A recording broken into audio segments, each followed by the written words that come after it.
welcome to Hard Copy from our Channels Television Studios in Abuja. I'm Kayla Magwa. President Donald Trump sneezed and the whole world caught a cold. This time, for the second time, he's accusing the Nigerian government of allowing the killing of Christians. It's important to get exactly what he said on his Truth Social. Quote, if the Nigerian government continues to allow the killing of Christians, the United States of America will immediately stop all aid and assistance to Nigeria and may very well go into that now disgraced country, guns a-blazing, to completely wipe out the Islamic terrorists for committing these horrible atrocities. I am hereby instructing our Department of War to prepare for possible action. If we attack, it will be fast, vicious, and sweet, just like the terrorist thugs attack our cherished Christians. Warning, the Nigerian government better move fast. End quote. So a few things have happened after that, most notable of which is the designation of Nigeria as a country of particular concern, and claims of a Christian genocide in Nigeria is all over the media space. Claims that the Nigerian government have denied and even said was a product of failed intelligence on the part of the United States. Now, this conversation has been back and forth for decades. And as a Nigerian myself, I have lost Christian friends and Muslim friends to terrorism in Nigeria. Nigeria's insecurity, as all things in Nigeria, is complicated. And many voices in this country say defining Nigeria's insecurity solely as a Christian genocide is simplistic. But is it untrue? Can the United States government be altruistic? While some Nigerians believe an intervention under any headline that will stop the killings is welcome, they're a bit skeptical of what we would have to give in return for this help. Others are totally opposed to any guns a-blazing help from a president who calls our country a disgraced country, who made America the police of the world. Thanks, but no thanks. Is this love for the Nigerian Christians, or is there something else going on here? Is this punishment for recent alliances? Is it our insistence on a two-state solution in Gaza? Is it a refusal to take in refugees? Is this the opposition taking politics too far, as the FCT minister said recently? And even though Nigeria's constitution does not tolerate religious persecution, as said by the Minister of Foreign Affairs, has it turned a blind eye to these persecutions? Well, my guest tonight believes just that and has been saying it for decades. But is it a Christian genocide? And who are the perpetrators? And most important question of all, so what happens now? Human rights activist and author Dele Farotimi joins me tonight on Hard Copy.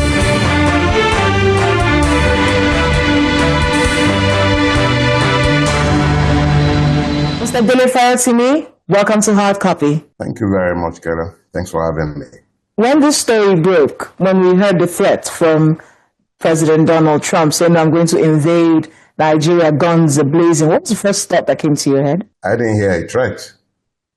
I heard a responsible leader calling irresponsible rulers to do their job. The threat came only after a failure might have occurred. As irresponsible as I might have found that threat, the reality is that he was calling out the crass irresponsibility and complicity of the Nigerian government and rulers. So I didn't hear, primarily what I heard was somebody speaking up that might perhaps unblock the blocked ears of the rulers of Nigeria. Did you take issue at all with the rhetoric, calling us a disgraced, that now disgraced country and things like that? Has he lied? Once upon a time, I used to enjoy my trips around the west coast of Africa. I'll go to Gambia, Ghana, and I used to enjoy the welcome until about 5-7 years ago.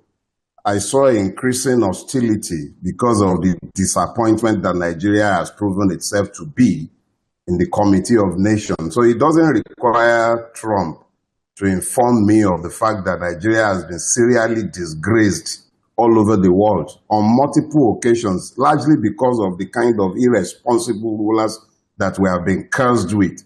So I don't need Trump to tell me about the disgrace that has befallen my country.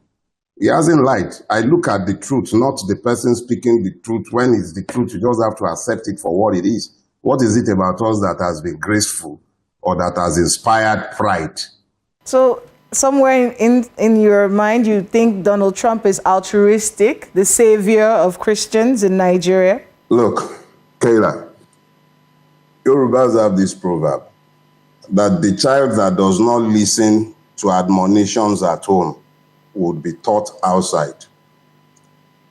There is nothing Trump said or alleged that is not substantially true. The fact that the Nigerian government has ignored the reality of a genocide is not in doubt. The fact that the Nigerian government has been complicit in that genocide is equally beyond argument. These are things that most of us have been saying, including me, in books, in speeches. We've been saying this for over 10 years. So it doesn't require Trump to speak to the truth of what is happening. It is because it is Trump that has spoken that all this brouhaha is happening. What has Trump said that hasn't been said by multiple Nigerians within Nigeria? The issue is, for many who are listening to Donald Trump say these things and, the words that he used, guns are blazing. Yes, in many ways, it could be that we've forgotten what the message is and focused on the messenger and how the messenger made that message. However, coming an intervention or an invasion, is that something that you would welcome? See, Trump did not threaten an invasion. Don't let's kid ourselves. There are multiple evidence of Nigeria going around cap in hand. We've become essentially, in the hands of our rulers, a beggar nation. The same country that went to stabilize Sierra Leone, stabilized Liberia, is the same one that cannot fight a ragtag army of Fulani extremists and Islamist jihadists, simply because persons within his government and his military have compromised his territorial integrity and discounted the safety of his citizens. That is why it has taken a Trump to be breathing the riot act and be telling us that if we won't do it, he will come do it. Let's focus on the fact that we have these problems. Let's leave the fact that we don't like the language of Donald Trump. Let's forget all these attempts at beating up nationalistic fervors. It makes no difference to the dying man in the Benue Trough and in the Plateau who comes to save him. You have reported cases such as Yelawata, where you have a military forward operating base less than a kilometer from Yelawata. Instead of engaging with those who killed over 200 Nigerians, they were busy shooting in the air. And then you want that person to bicker about whether it's Americans who came to save him. It is a function of the serial failure of the Nigerian state that we are even having this kind of conversation in the first place. But I am not interested in the nationalistic propaganda that has been coming out in response to Donald Trump's incendiary language. If we will tidy up our homes, if we will do the right thing, a Donald Trump rant will count for nothing. At the end of the day, Nigeria is not Somalia. It's not some small homogeneous community where you can come. There are more nuances to our issues than the black and white that Donald Trump would like to paint it. But the reality is that the irresponsibility of the Nigerian government is what has led to a situation. Our situation might be likened to that of an irresponsible father who has allowed his home to fall into disrepair, his children to left them to serial abuse, and then a neighbor who happens to be more responsible, however garrulous you might call him, however much you might deprecate his method, he recognizes the humanity of the children that the father has left irresponsibly to be slaughtered. The man went to he went to Benue. Almost a week after the massacre, he couldn't even be bothered to go to Yelawata. What did he say? Oh, the road was bad, but he could have a party in Makurdi. Please, if that is what it takes, if it will take a madman to speak to our irresponsible rulers, so be it. Or has he lied? And he hasn't threatened the invasion. He said, go and do it or I will do it. Why can't they focus on doing it instead of focusing on I will do it if you don't do it? It was irresponsible for the Americans to talk about gun blazing. But how many times have we gone to ask them to come and help us? And then they can see that we are irresponsible and complicit in the mess we are asking help for. Please, I'm not focusing on Trump's language. I'm focusing on the failure of our own government and the serial failure of the Nigerian state. Well then, Mr. Farotimi, let's talk about that failure. Do you think there's a Christian genocide in Nigeria? Let me put it this way. Religion is a matter of identity in northern Nigeria. A lot of Nigerians are completely ignorant about the history of religion in northern Nigeria. So if it quacks like a duck, walk like a duck, we should surely be able to call it a duck. That is what has been happening all this while, and these communities have been screaming and screeching all this while, and the reality is that we are all lying to ourselves if we do not admit to the fact that Christians are targeted, particularly in the Middle Belt and in northern Nigeria. Deborah Joseph is not an animist. An entire community found the grace to be silent when a young woman was murdered and burnt within the confines of a higher institution. What has happened? When those persons were charged to court, how many people came out to offer free legal services to them? What has happened to them? Where is the accountability? Where is the accountability? And then they speak to a genocide and we want to quibble about it. Let's leave the name they want to call it. These are human beings that are dying. What about Mr. Jackson? A man was attacked on his own farm. He struggled and managed to free himself. The attacker still pursued him. He killed his attacker with the attacker's knife. Our Supreme Court deemed that a murder. You have a system that discriminates deliberately, and then we are still quibbling. Let's leave the terminologies and all of that and focus on the facts. Whether the person is Muslim or Christian, Fulani, Ijaw, Yoruba, Lantan, it does not matter whether he's Atiap. The important thing is that this person is not only human, he's a Nigerian within the Nigerian space, and the Nigerian state has serially failed him. The fact that this has been going on for so many years, does that point to some kind of collusion with the Nigerian government, or are we just talking about irresponsible leadership here? Let's be clear about something. When the facts are not in dispute, we shouldn't argue that again. We all are equally aware of the fact that the Emirates convicted persons for funding terrorism in Nigeria and shared their intelligence with the Nigerian government. Nothing has ever happened to them. Nnamdi Kanu is holed up in a jail cell today, in a DSS cell. But Bello Turji is busy strolling around, issuing ultimatums. They are going around, sometimes in convoys as strong as 500. And Nigerian government is negotiating peace. Look, the narratives we have created is one that denies the truth.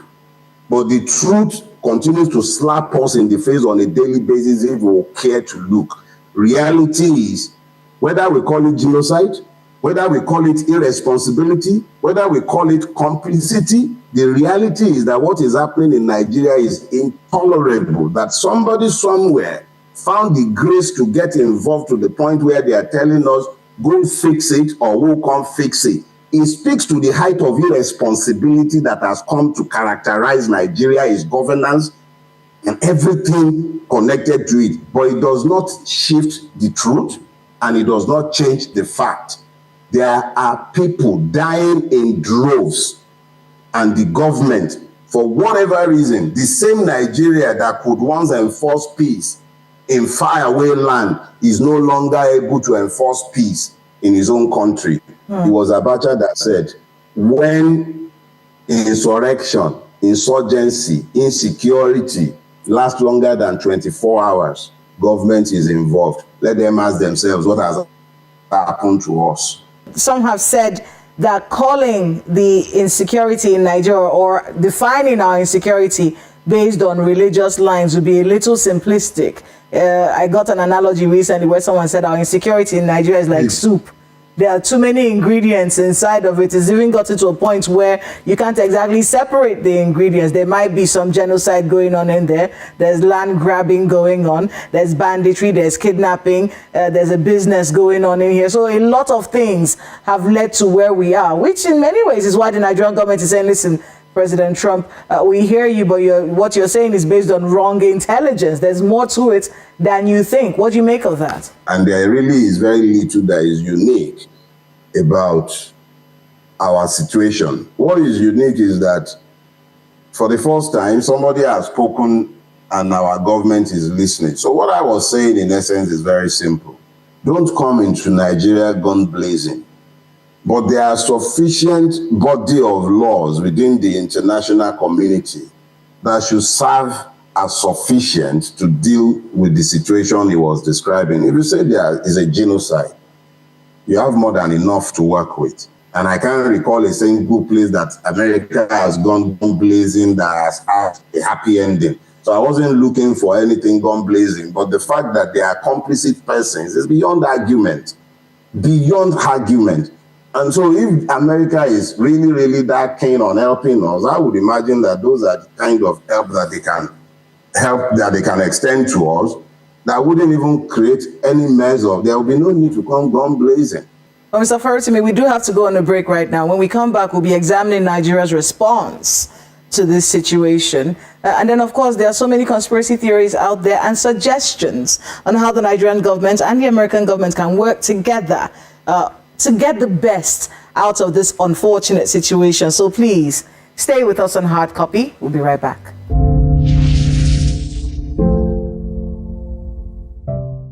Welcome back to Hard Copy right here on Channels Television. Mr. Dele Farutimi, human rights activist and author, joins us tonight as we discuss this unfortunate situation that has split our country along religious lines with different narratives from government, from the people, from the communities, from rights activists, just to make sense of what's happened and where we are going after this situation. Thank you so much, sir, for being with us on the program.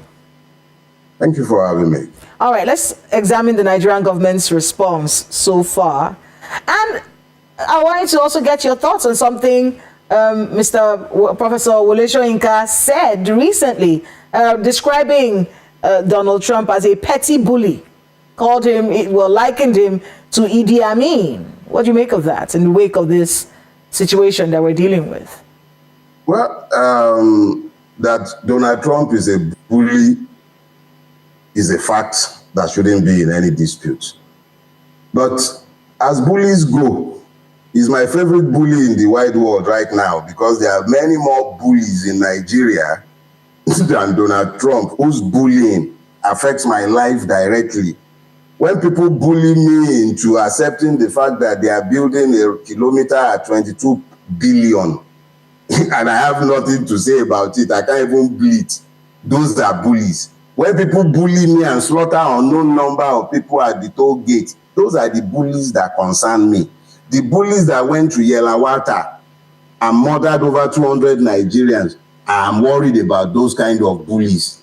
Donald Trump is a bully that is very distant and is bullying and everything has minimal effect on my life. And in recent time, the fact that he's bullying the Nigerian winning class and scaring the big Jesus out of them makes me very, very happy. The fact that somebody in the Benue, someone on the plateau, is going to sleep better tonight simply because Donald Trump has held the feet of the irresponsible rulers of Nigeria to the fire. I am so happy. He's my favorite bully in the wide world. And I'm loving that bully right now. But I don't want him to come to my country gun blazing.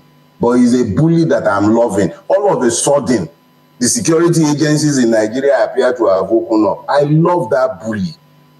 I don't love his language, but I can't argue against the truth of what he has said. And if that is why, yeah, I'm sure I'm sure the people of Nicaragua and multiple countries will consider him a bully. I was just going to say, people in Nicaragua, people in Gaza. You know, people have talked about what moral standing does he have to accuse anyone of a genocide against Christians? Isn't he carrying out some kind of genocide in Palestine? You know, people have talked about that. And then, of course, talking about the fact that, look, in Gaza, you're not just killing Muslims, you're killing Christians there as well. So what gives you the moral right to stand on anyone's shoulder and say, declare yourself the savior of Christians? Hypocrisy is the fuel of international diplomacy. That is why one man's terrorist is another man's freedom fighter.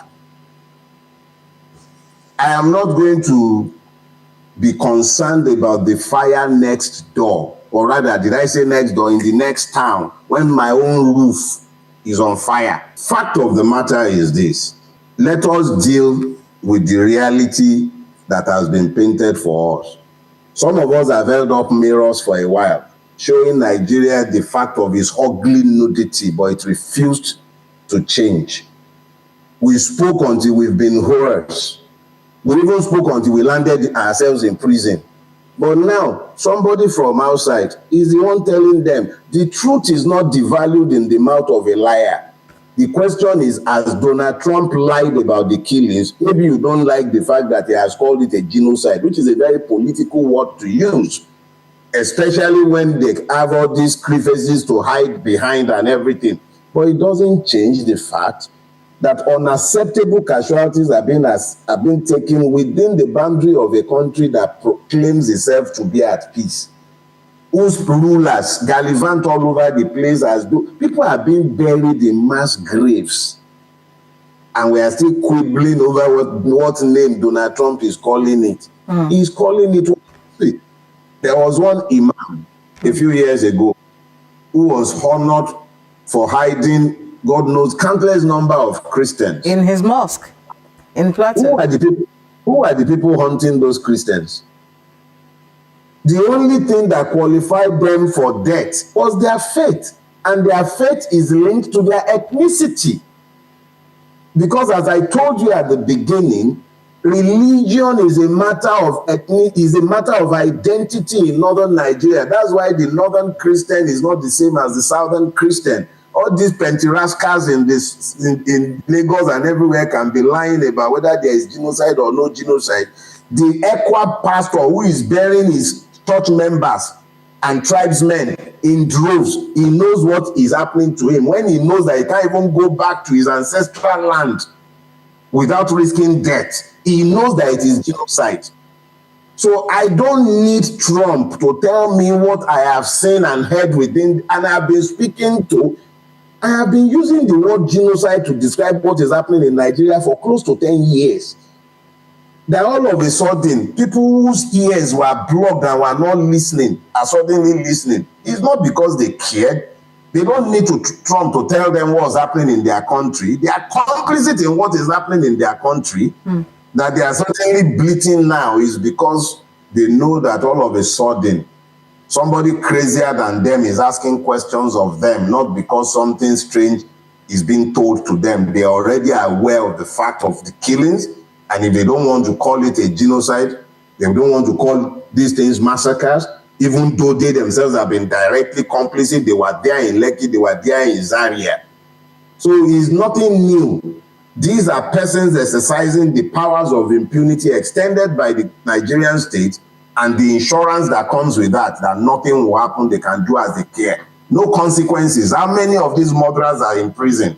Instead, they will say they are repentant. Where have we ever heard that nonsense in the world? Repentant terrorists. You are calling people bandits. You are calling genocide farmer headers clash. What nonsense? Which farmer is clashing? How can a farmer who holds nothing be clashing with somebody carrying Kalashnikov and M16 rifles, and they are calling it farmer headers clash? And you find government persons peddling that idiocy. If Trump is the one that has put a bee in their bonnet, I'm happy to see them running around, and is as it should be.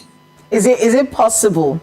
Let's try. Is it possible that the Nigerian government may be afraid of a kind of rhetoric that divides us further. It feels like our unity, our oneness as a country has been walking on eggshells. Hold on a second. It's possible that we've been walking on eggshells all of our lives with this unity of ours and this thing that we hold so dear, this nationhood that almost can disappear in a whisper. So little words, well, that could have big ramifications. Words like genocide, Fulani herdsmen, things like that. Is it possible that the government is being a bit careful not to divide us further? Because when we put these things out there and it becomes a label that we've given groups or ourselves, wouldn't that do more harm than good, divide us further? A wise man once said something. He said, if the truth will kill them, let them die. The fact of the matter is that if we are not able to tell ourselves the truth of our situation, if we shy away from calling what we see what it is, then we are merely reinforcing evil. Multiple persons in government, paid and maintained with taxpayers' money, have been found in the public space saying things that shouldn't come out of their mouths. And what has happened? Nothing. Because it has more or less become official state policy to weaponize ethnic differences, religious differences. All our differences have been weaponized and tolerated to gain power and to maintain the hold on power. Actively, persons who should promote unity divide on account of ethnicity. Are we going to lie that this isn't the truth? These are facts that can no longer be disputed. It does feel like the American government has it in for Nigeria, and that there have been signs of this. Of course, Professor Wole Soyinka's visa being revoked, and then, of course, based on some of the alliances that we've made, standing with Palestine, insisting on a two-state solution for the situation in Gaza, siding with Ukraine in the war, and then, of course, that refusal of the Nigerian government to accept refugees from the United States.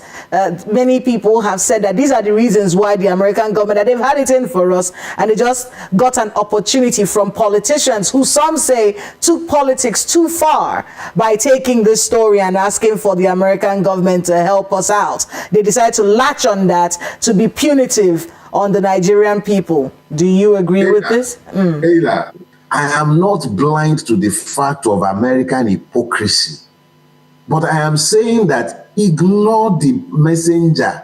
Focus on what has been said. Are people dying unnecessarily in Nigeria or not? Whether if we had accepted the refugees who were being pressed to accept, whether Trump would have remained blind to the evil, that's conjecture. Thankfully, we didn't allow it. So if that is what it took to awaken somebody who can get the attention of the Nigerian government to focus on the evil that is happening in Nigeria, I am happy. What has happened to the list given by Olawumi in 2016? Has it disappeared from our archives? Do something about that. What has happened to the list sent to us by the UAE? Do something about that. What has happened to all the actionable intelligence you have about the location of terrorists? Do something about that. And properly classify terrorists as terrorists. Stop calling them bandits. Then ask for help where you require help. Surely, if the world sees us moving like a responsible country, Trump himself has enough problem of his own. He wouldn't have time for us if we would do what we need to do. We should do what we need to do and stop quibbling about the language the man has used. All right, well, Mr. Farotimi, I want to thank you very much for making out the time to speak with us on this very dicey topic. And good luck with all the work you have ahead of you. That's Hard Copy this week. I'm Kayla Magwa. Good night.